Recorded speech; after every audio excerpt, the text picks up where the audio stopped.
The first thing you learn about serving a Magos Dominus is that flesh is weakness, and weakness must be purged. I learned this lesson carved into my skin with blessed steel, spoken through vox grills that wheezed with hydraulic breath, and demonstrated through the screams of those who came before me. My name was Marcus Kellion once, though names matter little in the forge complexes of the Adeptus Mechanicus. Now I am Servitor Unit Kappa 77, though even that designation feels too human for what I have become. The assignment came through the administratum like all assignments do, a yellowed parchment bearing the Aquila seal, stamped with verification codes that stretched across 3 columns of Gothic script. "Congratulations," the assignment clerk had said, his voice flat as recycled air. "You have been selected for specialized technical service aboard the forge ship Omnissiah's Wrath. Report to Docking Bay 94 within the hour. The Emperor protects." He didn't look up from his cogitator screen when he spoke, fingers dancing across sanctified keys that clicked like chittering insects. The sound would haunt my dreams, though I wouldn't dream much longer. I remember the walk through the lower hive levels to reach the docking bay, my feet echoing against metal gratings that vibrated with the distant thrum of generators buried deep in the city's belly. The air tasted of recycled prayers and machine oil, that particular cocktail of incense and industrial lubricants that marked every Imperial facility from the lowest underhive to the highest spire. Servo skulls drifted overhead like mechanical angels, their red optical lenses sweeping the crowds for signs of heresy or inefficiency. I kept my head down, clutched my assignment papers close to my chest, and tried not to think about what specialized technical service might entail. The docking bay stretched before me like a cathedral of rust and rivets, its ceiling lost in shadows and smoke from 100 different vessels preparing for departure. The Omnissiah's Wrath dominated the central berth, a bloated leviathan of blessed steel and sacred circuitry that pulsed with the lifeblood of the machine god. Plasma conduits ran along its hull like luminous veins, and weapon batteries bristled from every surface like the spines of some primordial beast. Standing before it, I felt the familiar mixture of awe and terror that all Imperial citizens learn to associate with the instruments of the Emperor's will. A servitor met me at the boarding ramp, or what had once been human enough to meet someone. Its augmetic eyes whirred as they focused on my papers, and when it spoke, the voice emerged from a vox grill grafted where its mouth should have been. "You are the new flesh component," it stated, neither question nor greeting. "Follow."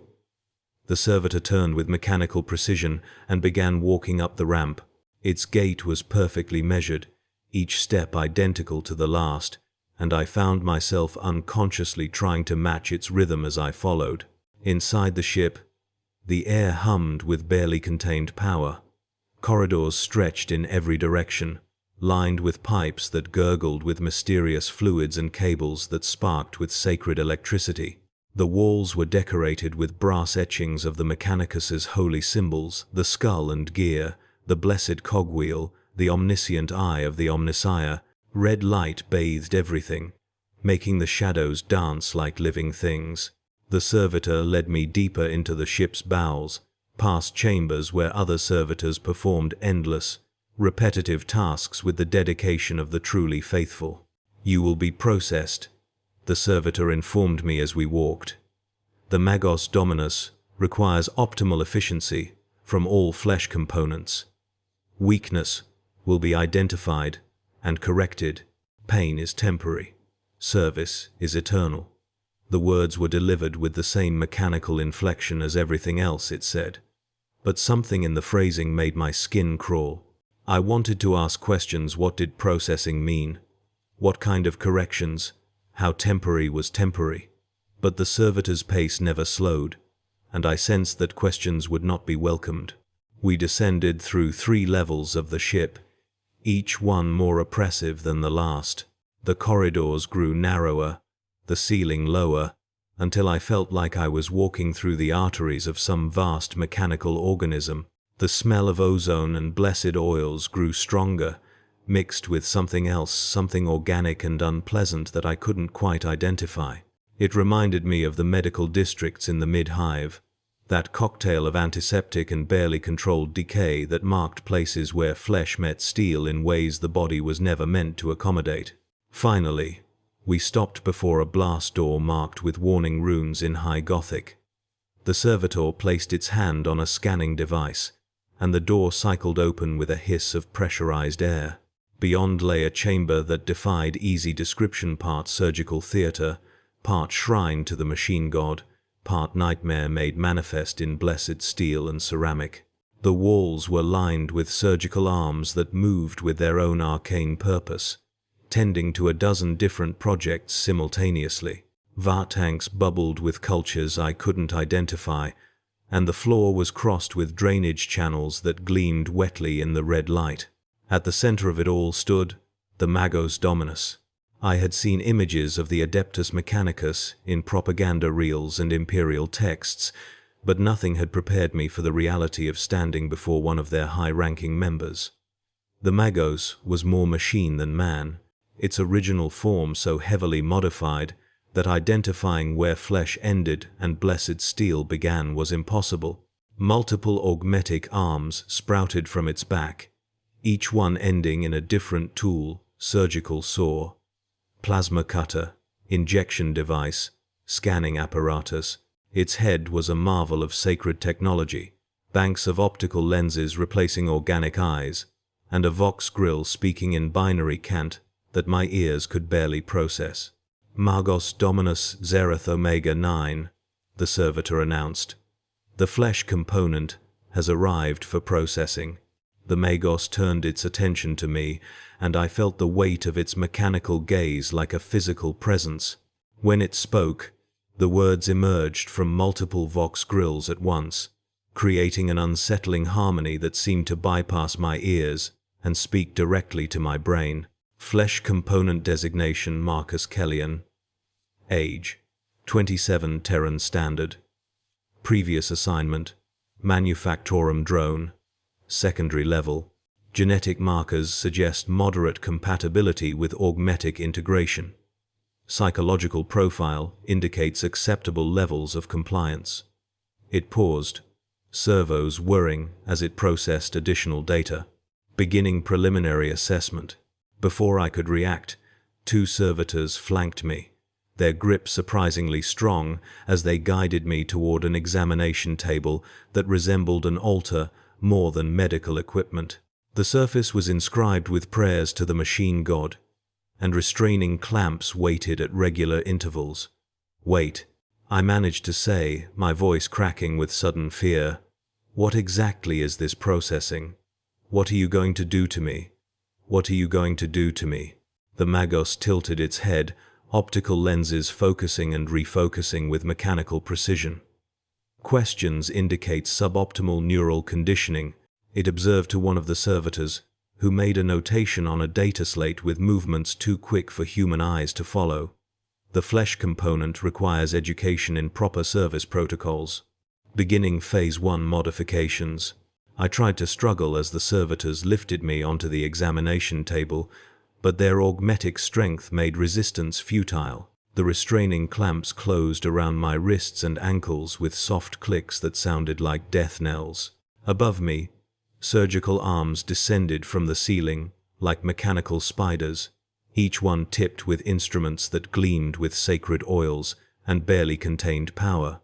"Please," I whispered, though I wasn't sure who I was pleading with. "I don't understand. What do you want from me?"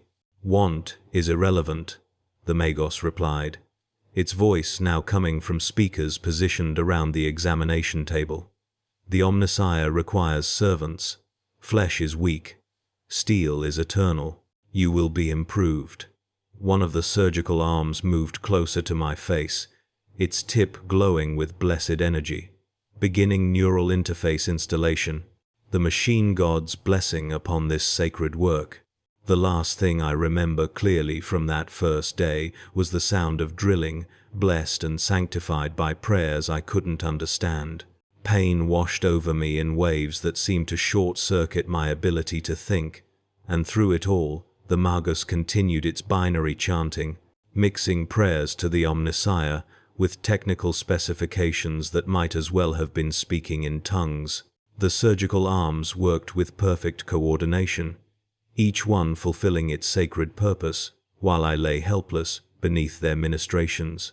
When consciousness returned, I was in a recovery cell that smelled of ozone and Medicae supplies. The walls were lined with monitoring equipment that beeped and hummed with constant vigilance, and tubes fed blessed nutrients directly into my bloodstream.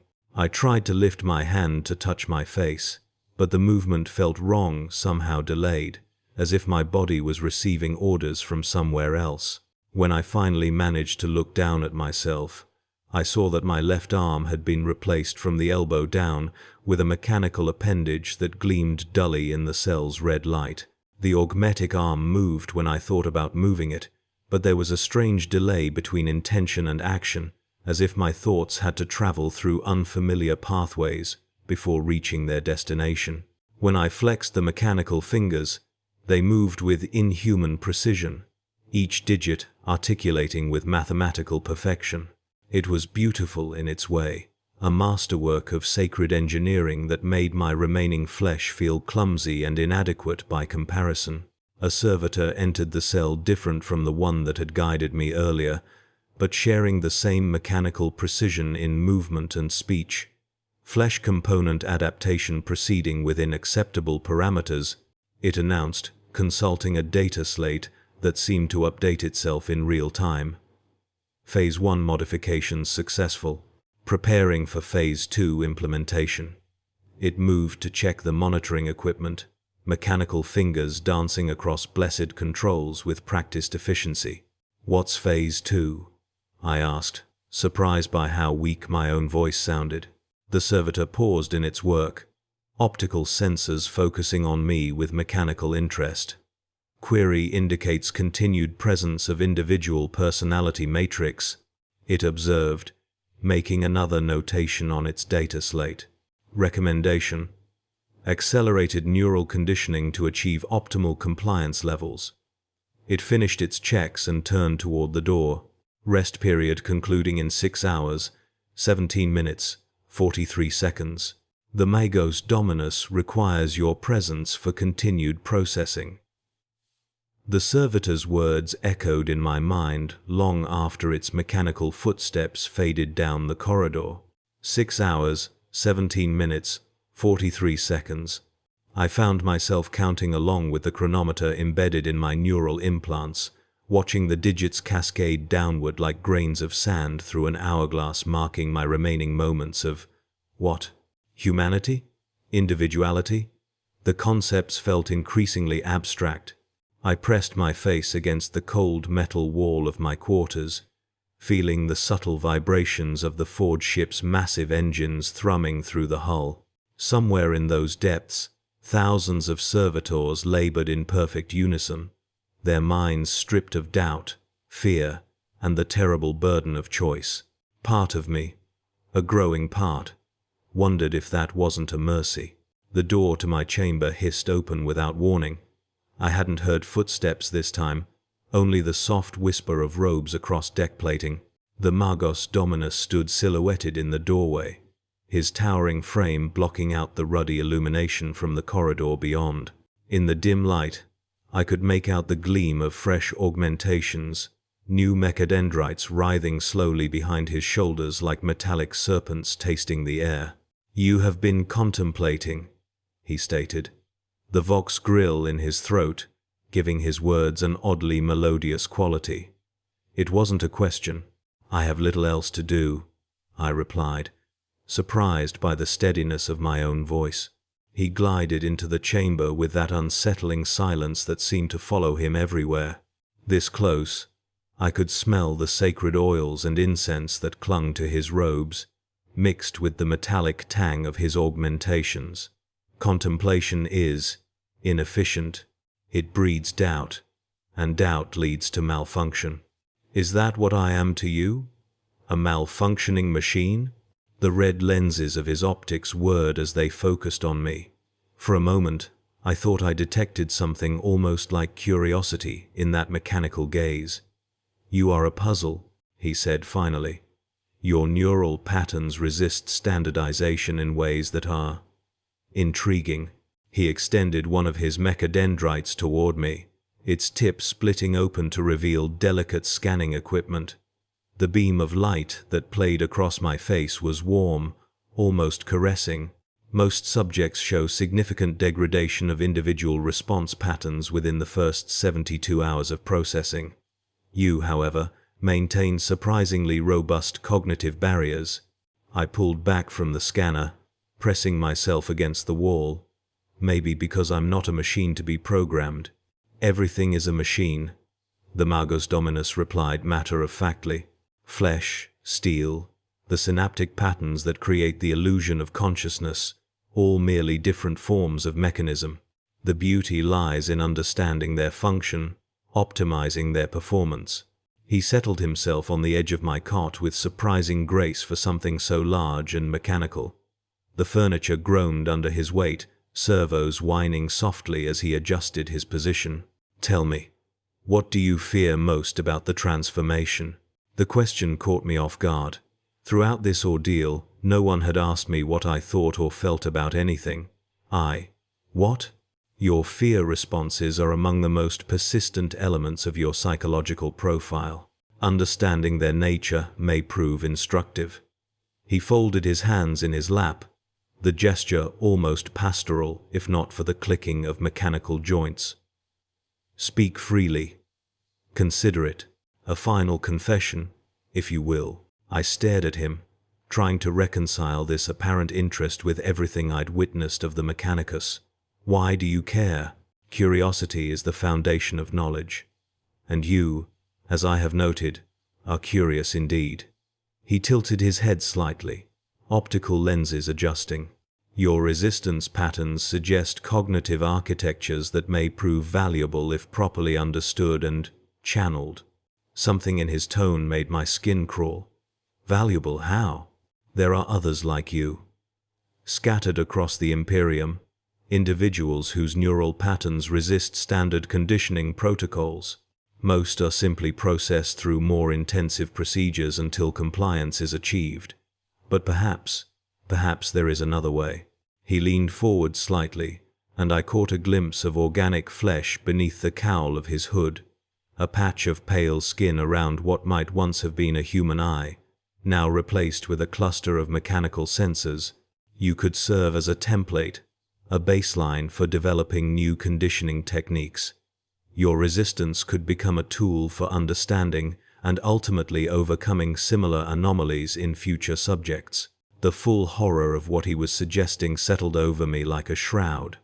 Not just transformation, but becoming complicit in the transformation of others. My resistance, my defiance, turned into an instrument of the very system I fought against.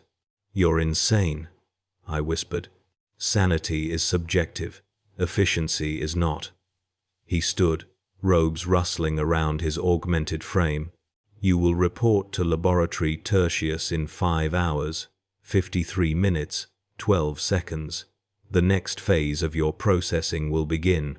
As he moved toward the door, I found my voice again. "What if I refuse?" He paused at the threshold, not turning around. "Refusal is not optimal, but it is educational." The red glow from his optical array reflected off the metal walls as he looked back at me. "I find myself hoping you will try." The door sealed behind him with a finality that seemed to echo through my bones. I was alone again, but the chamber felt different now, not like a cell, but like a laboratory. I was a specimen being studied, my every reaction catalogued and analyzed for future use. I tried to think of escape, but the rational part of my mind knew it was hopeless. The forge ship was vast, its corridors patrolled by servitors and tech adepts who would detect any unauthorized movement within moments. Even if I somehow reached the hangar bays, where would I go? We were deep in the void, weeks from the nearest Imperial world. Instead, I found myself thinking about the Magos Dominus's words. Others, like me, scattered across the galaxy, facing the same fate. How many had already broken? How many had been ground down into compliance, their unique perspectives lost forever? The thought filled me with a rage that surprised me with its intensity. Time passed with agonizing slowness. I tried to sleep, but found myself jerking awake every few minutes, haunted by dreams of mechanical spiders crawling through my skull. The chronometer in my visual field continued its inexorable countdown, each passing second bringing me closer to Laboratory Tertius and whatever fresh horrors awaited there. When the time finally came, I was almost relieved. The waiting had become its own form of torture, anticipation worse than whatever reality might hold. The same servitor as before appeared at my door, its movements precise and economical. "Compliance is optimal," it intoned as I fell into step behind it. "For whom?" I asked, not expecting an answer. To my surprise, the servitor paused mid-stride, optical sensors flickering.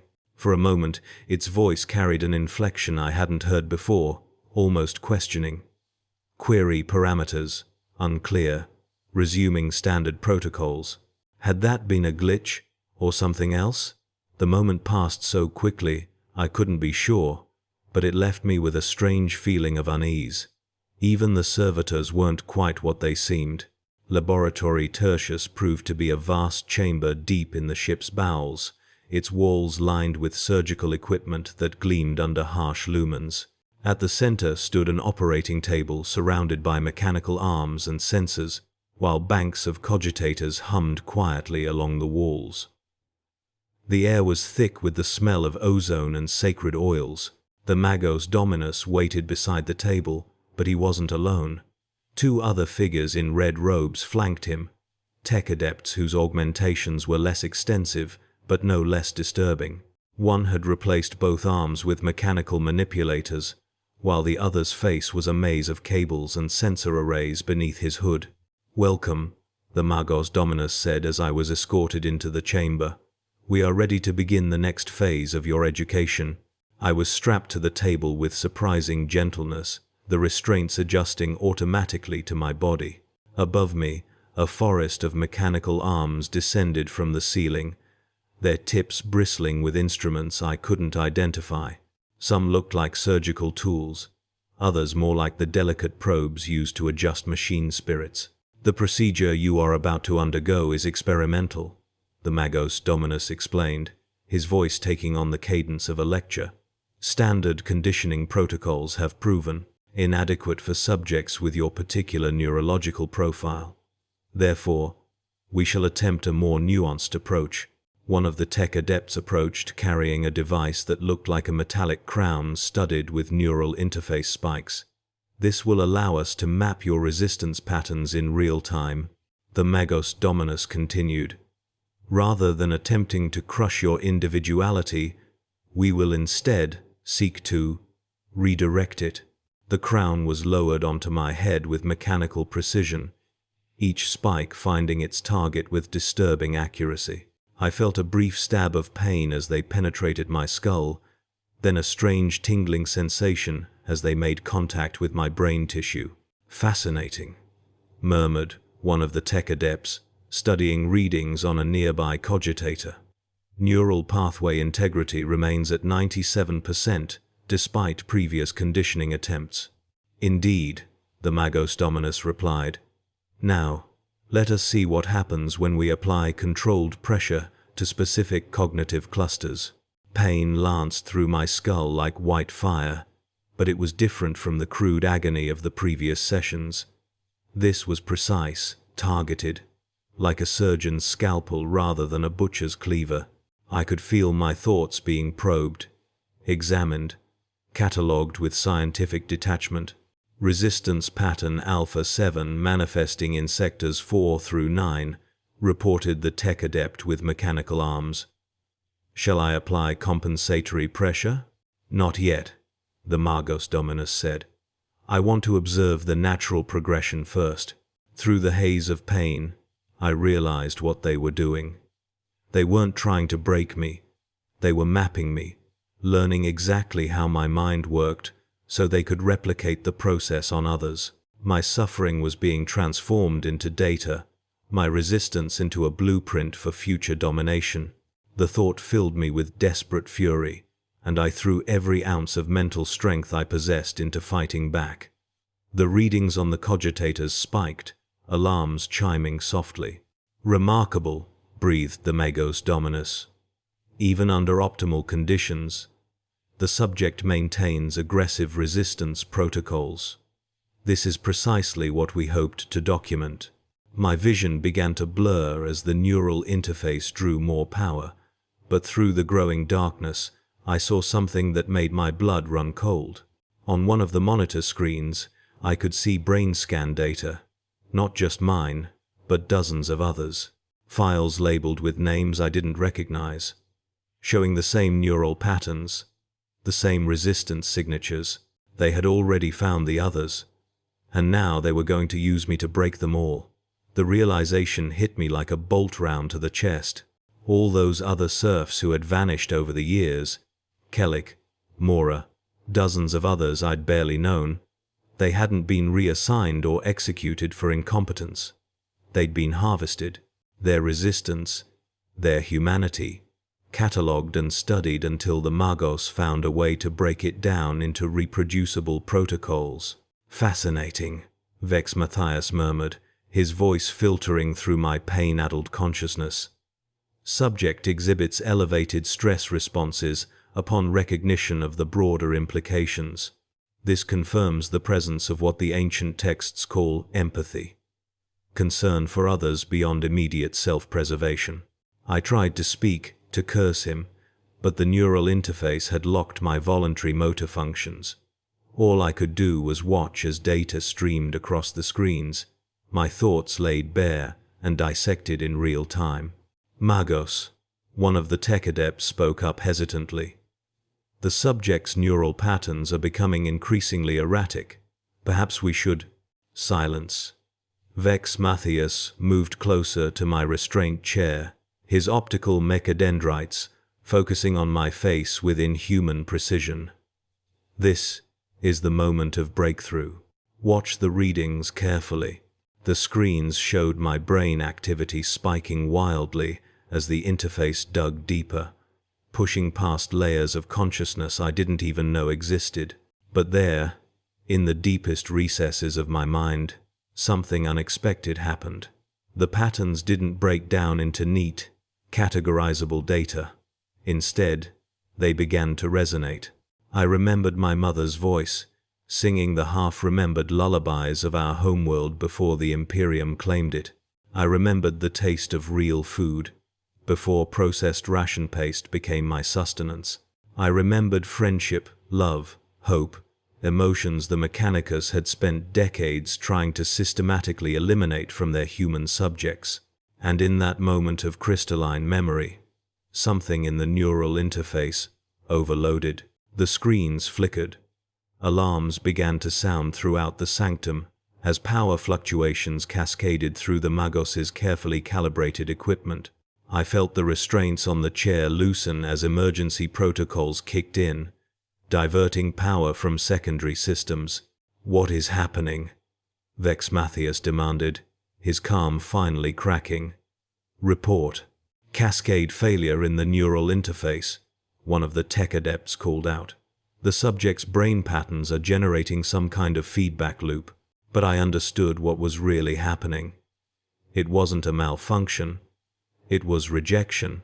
My humanity, compressed and refined through years of servitude, had become something the Mechanicus couldn't process or contain.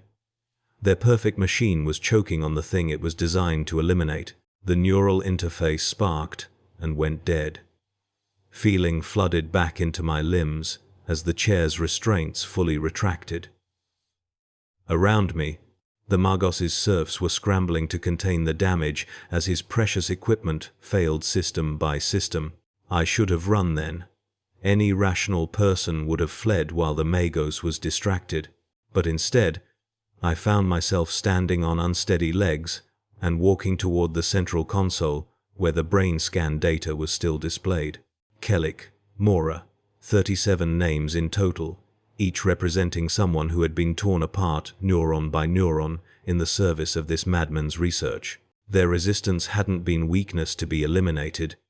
It had been the last spark of what made them human. My fingers moved across the console with surprising certainty. Years of maintaining the Magos' equipment had given me an intimate understanding of his systems, even the ones I wasn't supposed to touch. A few keystrokes, and I began downloading everything. Not just my own data, but all of it. Every scan, every protocol, every piece of evidence of what had been done here. Stop. Vex Matthias's voice boomed through the sanctum's vox casters. I turned to see him approaching, his servo arms extending like the legs of a great mechanical spider. You will return to your position immediately. No, I said quietly. The word seemed to hang in the air between us. You forget yourself, serf. I am your Magos Dominus. Your compliance is not optional. I met his augmetic gaze steadily. You're right. I did forget myself. For 23 years, I forgot who I was before I became your property. But now, I remember. The download completed with a soft chime. I pulled the data slate free and tucked it inside my robes. Around us, the failed equipment continued to smoke and spark. You cannot escape this facility, Vex Matthias stated with mechanical certainty. The blast doors are sealed. The Vox systems are monitored.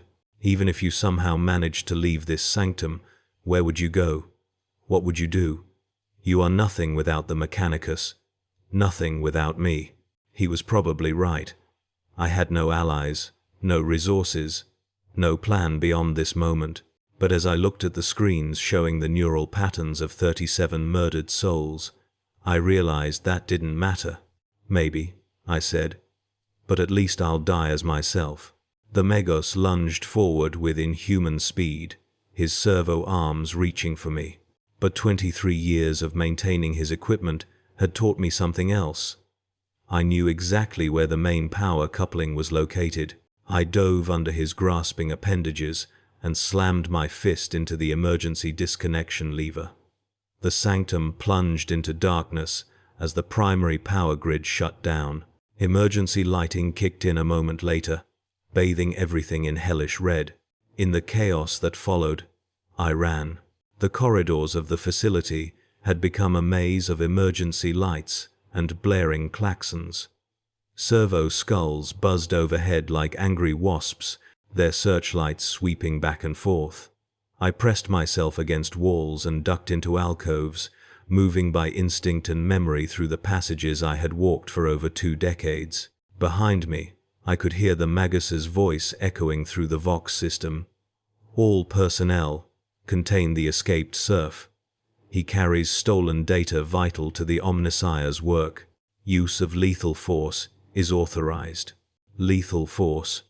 After all these years of faithful service, I had been reduced to a security threat to be eliminated.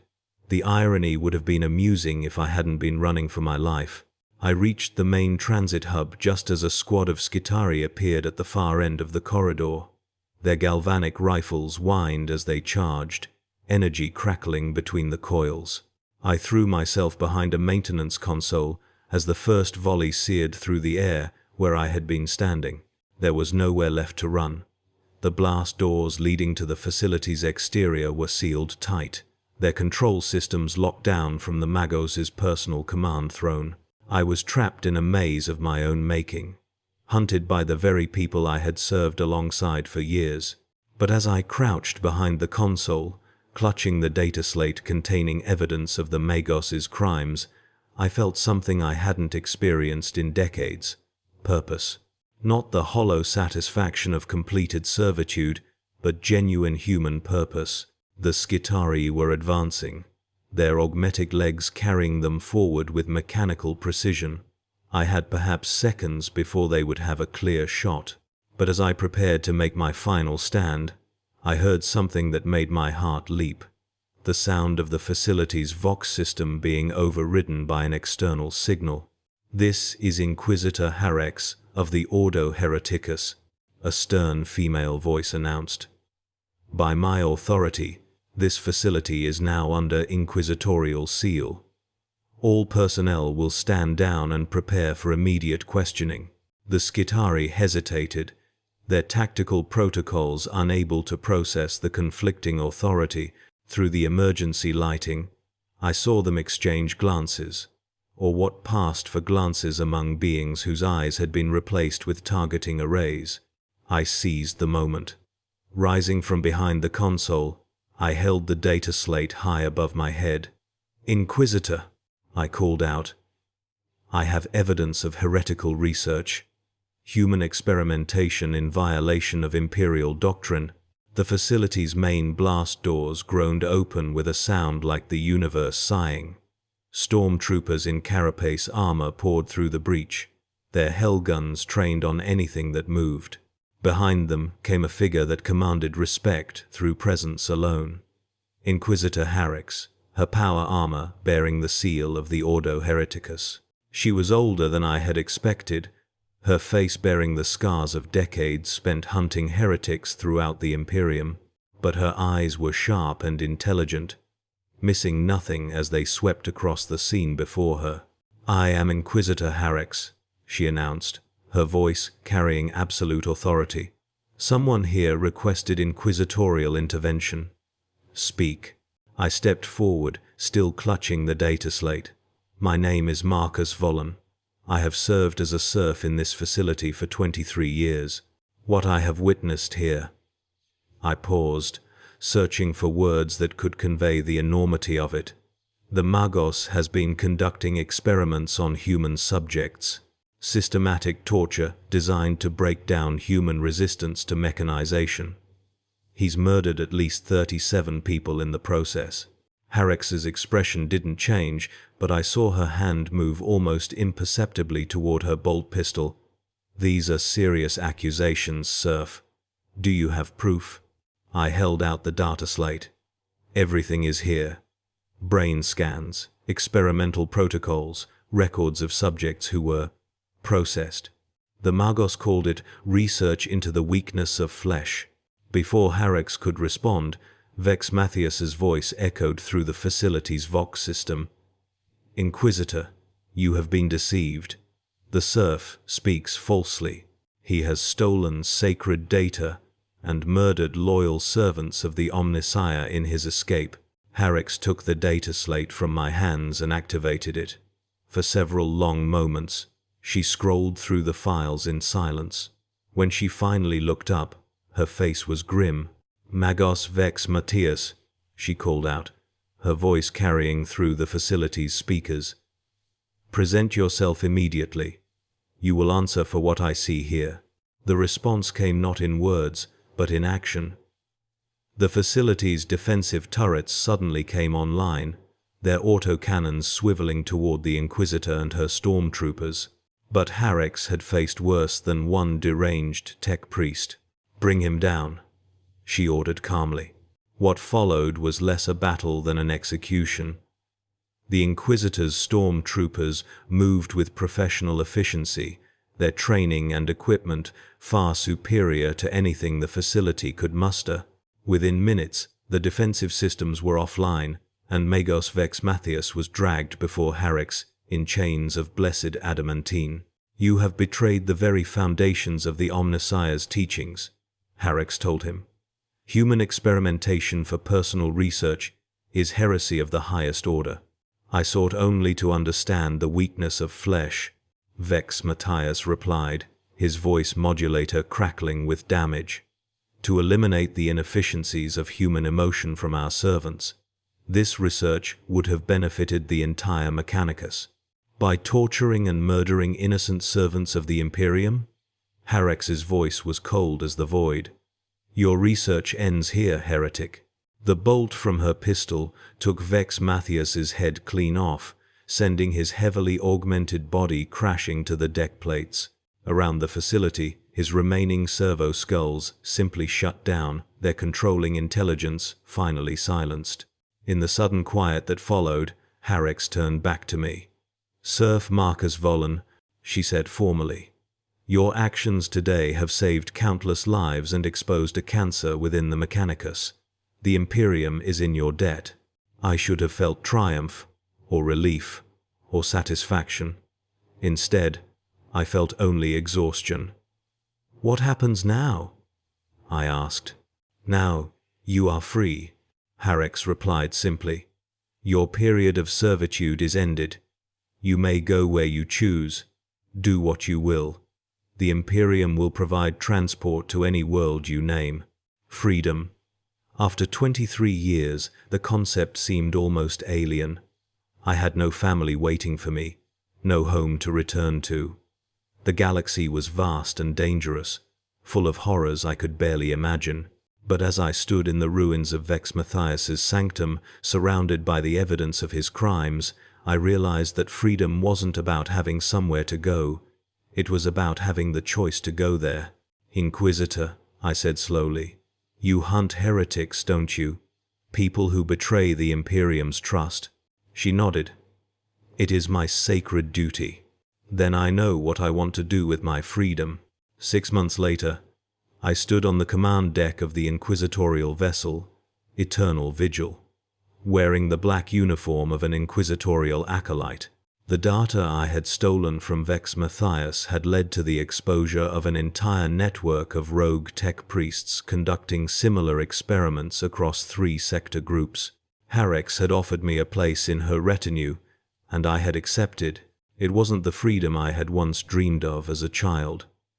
But it was something better.